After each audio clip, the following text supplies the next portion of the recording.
Welcome to the Deep Dive. We're here to sift through complex sources, pull out the essentials, and give you a clear, fast track to really understanding the subject. And today, we're taking a close look, almost like an architectural tour, of a major figure in modern film, James Mangold. Right. He's a filmmaker whose work is, well, it's incredibly hard to pin down, isn't it? It really is. I mean, you look at his filmography and you've got Westerns sitting right next to biopics, intimate dramas alongside these massive superhero blockbusters. It's quite a range. Yeah, it's a portfolio that screams versatility, maybe even a refusal to be pigeonholed. Our sources today really map out his whole journey, his background, the big career turns, his core filmmaking philosophies, and even a peek at what's next. And some of these future projects could reshape some huge Hollywood franchises.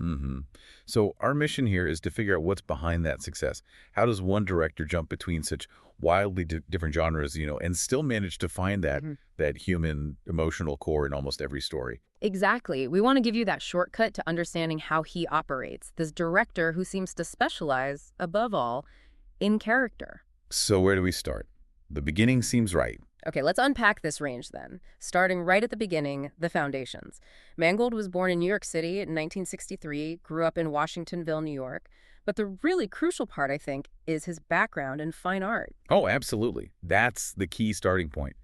His parents were Robert Mangold and Sylvia Playmack Mangold, both really celebrated conceptual artists. Can you imagine growing up in that environment where creative talk, form, composition, that's just everyday conversation? It must foster a completely different way of seeing narrative, right? Maybe more about texture, structure, less about just, standard Hollywood flash. He didn't just soak up art appreciation, he got a critical eye from it. And he's mentioned his background, noting he's half Jewish through his mother.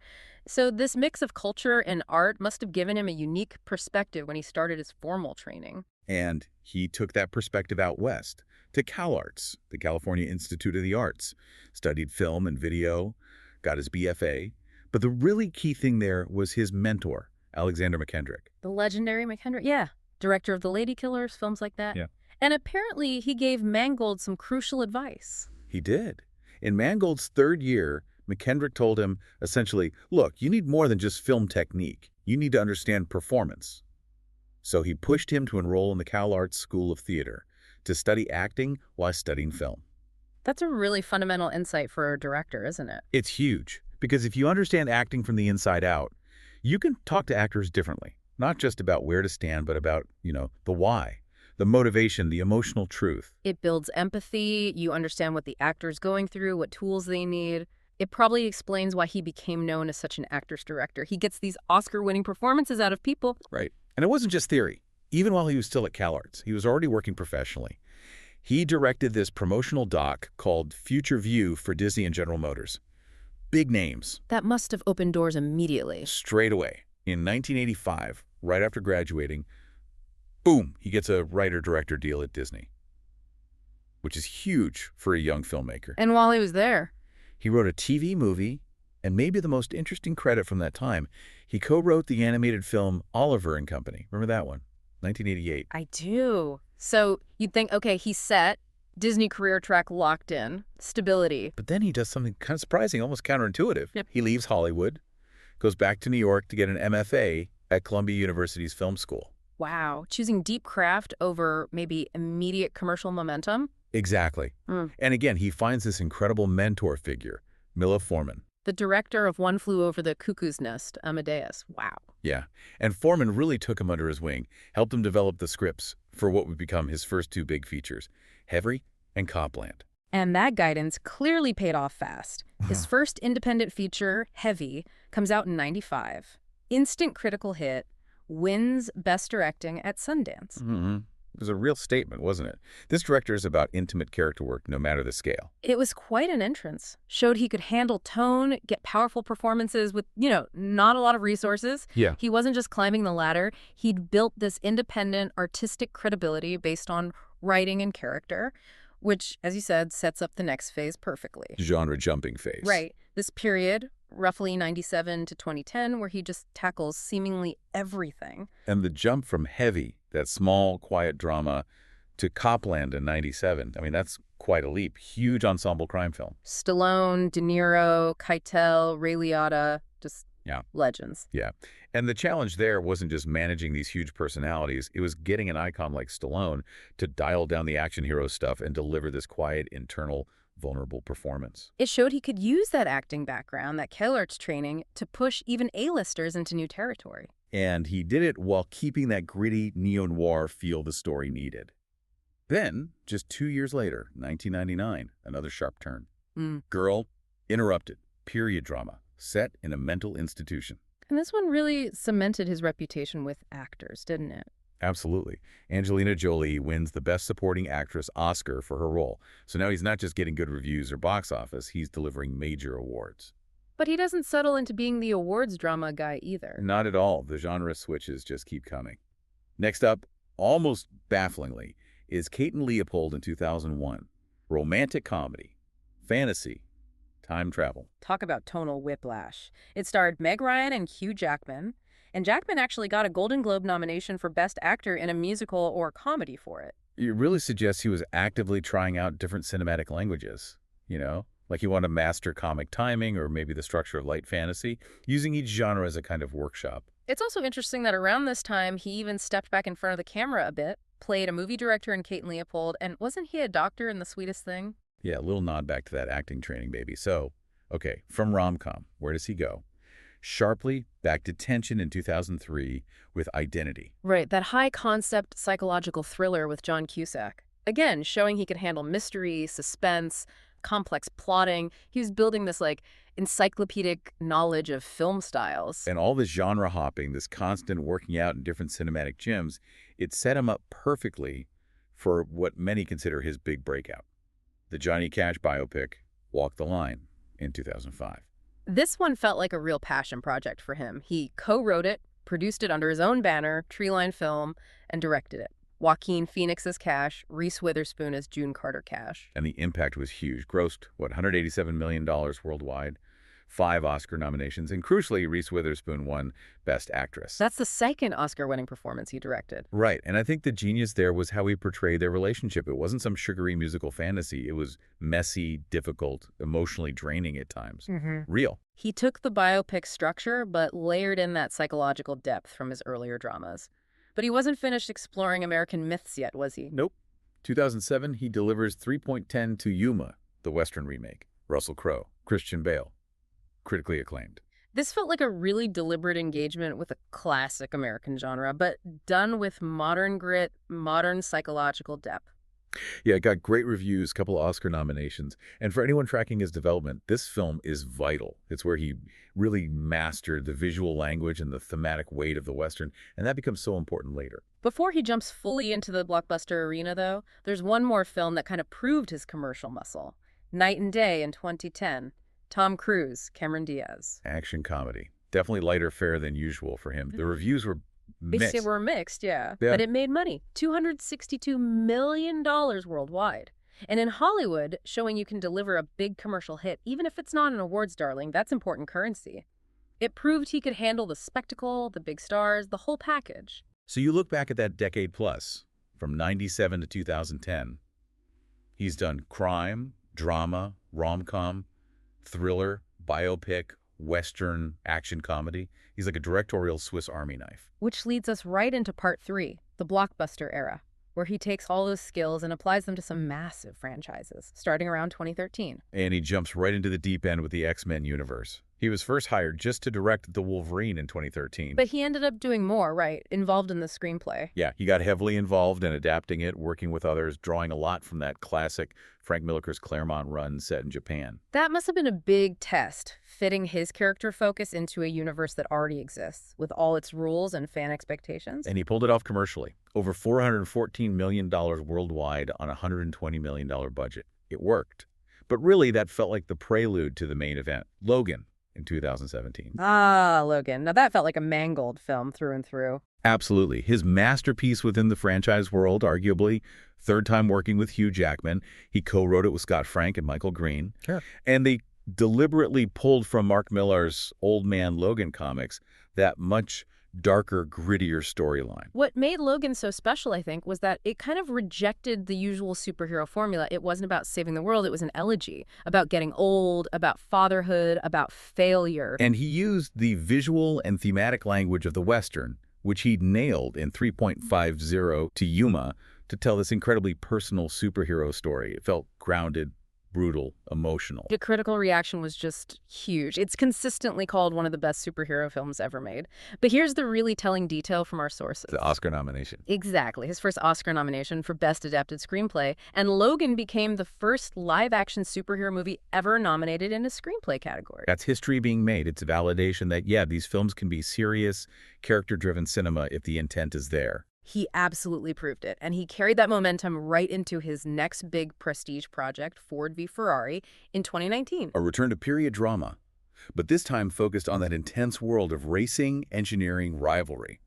The lead-up to the 1966 Le Mans race.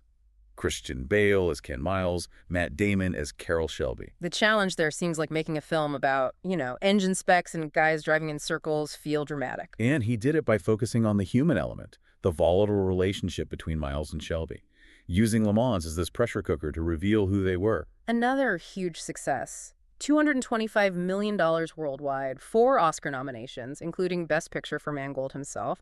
It won for film editing and sound editing. So he showed again he could do the big technical spectacle and keep it grounded in performance. And then came maybe the most daunting task of his career. Yeah. Taking over Indiana Jones. Wow, yeah. Indiana Jones and the Dial of Destiny, 2023. The 5th and final film. Taking the reins from Steven Spielberg himself, though Spielberg stayed on as an executive producer, Mangold directed and co-wrote it. I mean, the pressure. Yeah. You can barely imagine it. Ending a legendary series, massive fan expectations, following maybe the most iconic director of our time. So how did he approach it? Seems like his usual method. Find the character's emotional core.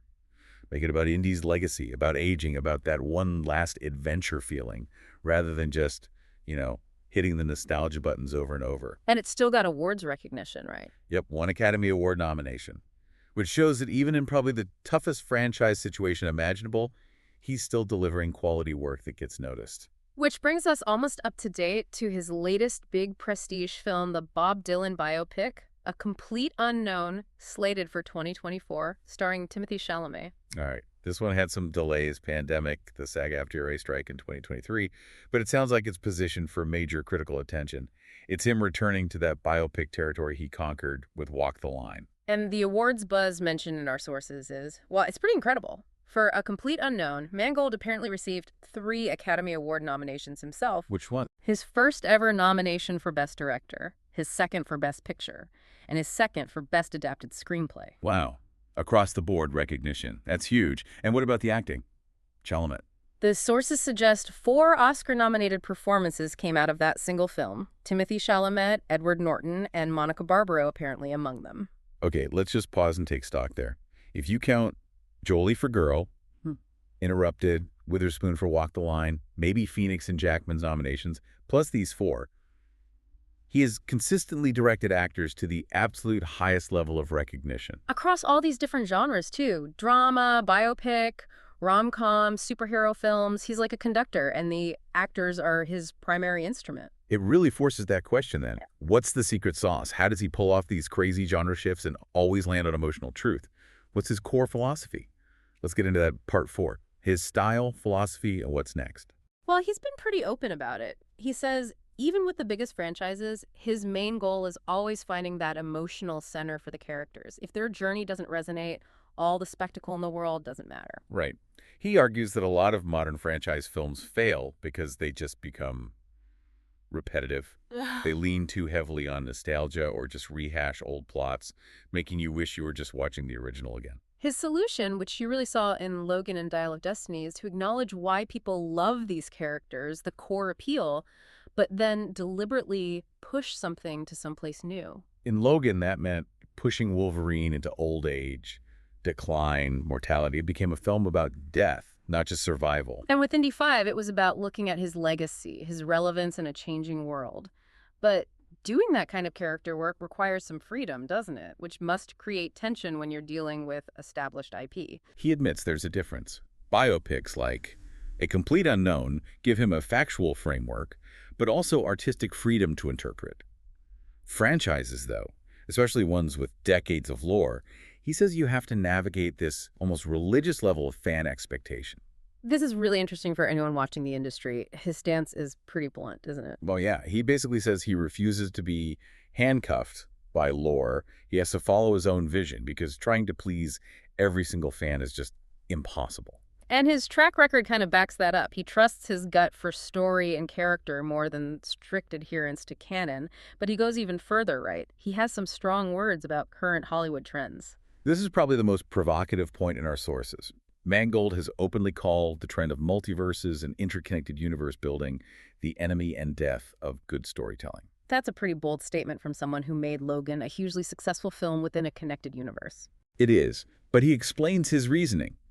He believes when the focus becomes all about building these complex, sprawling universes, the audience starts caring more about, as he puts it, the way the Legos connect. The Easter eggs, the timeline hints, how this sets up the next 10 movies. Exactly. And if you're spending the whole movie trying to figure out where that cameo fits or what future plot point is being teased, you disconnect from the actual emotional story happening right in front of you. So for him, when connectivity becomes the main goal, character drama suffers. It turns storytelling into an intellectual puzzle instead of an emotional ride. Yeah. And the irony, or perhaps the strategy, is that he sees his own versatility, his genre-switching ability, as a way to fight against that trend. How so? He views working in different genres, action, western, superhero, drama, as a continuous learning process. He carries lessons, techniques, even thematic ideas from one vernacular, as you might say, into the next. Like how he infused Logan with the look and feel and themes of a Western. Precisely. He brought that language of moral gray areas, isolation, the harsh landscape reflecting the internal struggle. He brought that from the Western playbook into a superhero film, created something that felt totally new, yet also deeply resonant. Okay, so looking ahead now. His future projects seem like the ultimate test of this whole philosophy, right? Yeah. He's taking this character-first, anti-connectivity approach into the heart of some of the biggest IP ecosystems out there. First up, his role in the new DC universe. He's writing and directing Swamp Thing. It's part of James Gunn and Peter Safran's big Chapter 1, Gods and Monsters plan. And Gunn himself said this is a passion project for Mangold. That's fascinating. The guy who thinks universe building kills storytelling is hired to lay a foundational stone for a brand new cinematic universe. It's the ultimate creative paradox, isn't it? Will Swamp Thing be purely a standalone, terrifying horror film about isolation classic Mangold, or will he have to make concessions to the bigger DCU Lego set? We'll have to see. And the IP gauntlet doesn't stop there. He's also directing a Star Wars film. Yeah, one focused on the dawn of the Jedi. Exploring the actual origins of the Force, supposedly set something like 25,000 years before the prequels. He's literally going back to write the origin myth, but setting it that far back, that's maybe the smartest way to handle a huge IP like Star Wars if you want creative freedom. It gives him an almost completely blank slate, doesn't it? He can build new characters, new emotional stakes, without bumping into 40 years of detailed Skywalker saga lore every 5 minutes. It's his chance to really prove his philosophy, tell a profound, emotionally grounded origin story without relying on cameos or connecting dots to things we already know. And just to show he hasn't completely abandoned the kind of prestige dramas he started with, he's also reuniting with Timothée Chalamet for another film called High Side. Paramount apparently won a big bidding war for that one. Okay, so summing up, we've got a director who used genre hopping like a creative lab, consistently got Oscar-level performances from his actors, and developed this really clear philosophy about character and emotion-trumping spectacle and connectivity. And now, he's right in the thick of it, poised to potentially redefine the foundational myths of DC and Star Wars, two of the biggest IPs on the planet. His career arc is pretty remarkable. From winning at Sundance for Heavy back in '95, all the way to those reported 3 major nominations for A Complete Unknown in 2024. He just consistently brings emotional depth and genre mastery to whatever he touches. He's the guy who can take something that could be generic franchise filler, X-Men, Indiana Jones, and by zeroing in on mortality or legacy or failure, he turns it into something vital, something that feels like a character study first and a blockbuster second. He makes genre serve the drama. So for you listening, as you watch how blockbuster cinema evolves, what's the big takeaway here? Well, given his very strong, very public views that multiverses and focusing on how the Legos connect are the enemy and death of storytelling, it raises this huge question about his future work. Right. What happens when James Mangold, this fiercely independent, character-driven director, is hired not just to play in these established universes, but to actually lay the foundations for the next generation of DC and Star Wars? What impact will his approach have? Yeah. Especially when he seems fundamentally opposed to the very connectivity that often defines these franchises. Is he going to revolutionize them from within, or is he setting himself up for the ultimate creative clash? The architect who dislikes the master plan. That's the story we'll all be watching unfold. It's going to be fascinating. Thanks for joining us on this deep dive into the unique career of James Mangold.